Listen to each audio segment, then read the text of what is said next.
Kristin, and welcome to Lights Out Storytime with the Houston Public Library. This tale comes to us from the foothills of Kentucky, also known as the Cumberland, and it's called The Black Ghost Dog.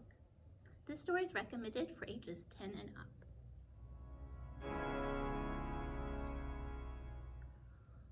Once there was a man who lived in the foothills of Kentucky, and as he was returning home one night, he felt a cold draft flitting around his ankles. There was no wind that night, and he looked around, but he couldn't see where the source of the air was coming from. So he kept walking, and as he got closer to his house, he began to smell wet dog. And he looked around again, but all he could see were the long shadows cast by the trees on his land. So he kept walking, and as he approached his porch, he saw a shape emerging. And there on his porch sat a small black dog, wet and shivering. The man got closer and reached out to touch the dog, but as soon as he put his hand on the dog's head, it passed right through. Startled, he went into his house and quickly closed his door. But when he turned around, there watching him was the small black dog. The man approached again, and the dog disappeared. The man was uneasy for the rest of the evening, afraid the dog would appear again. And that night, he slept fitfully. He kept waking and thinking he saw the tip of the dog's ear floating in midair, or the glowing eyes of the small black dog watching him. The next several nights were the same. He'd come home, and out of the corner of his eye, he'd think he'd see the tip of a dog's tail or paw moving toward him. And every night, the man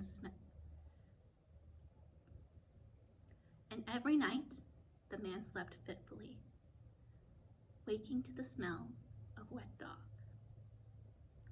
After several weeks of this, the man was exhausted. He could barely sleep at night for fear of the black dog.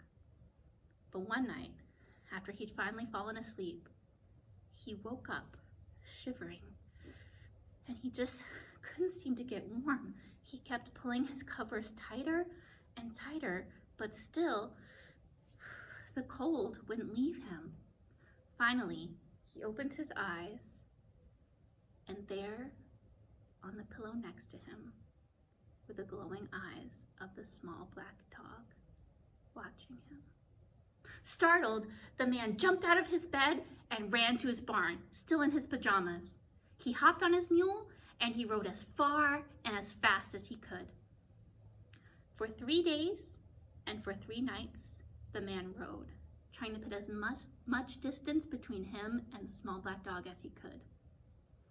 Finally, he approached a small deserted cabin in Missouri. He was exhausted, having not been sleeping for weeks, and he dragged his weary body up the creaking steps of the cabin. The cabin was dark and cold, but at last he'd found refuge. So he opened the door and went inside. And just as he was about to rest himself at last, from out of the shadows crept the small black dog, wet and shivering. Shrieking, the man ran out of the cabin, hopped back on his mule, and rode as far and as fast as he could. He rode for 3 days and 3 nights until finally he returned to his own home. Warily, he approached his house again, looking around for signs of the small dog. He arrived in his home, which was dark and still, thinking he was at last safe, when again, from the shadows, crept the small black dog. And this time, in its mouth, it carried something large and white. And it came closer to the man and dropped it at his feet. And the man looked down to find a human leg bone.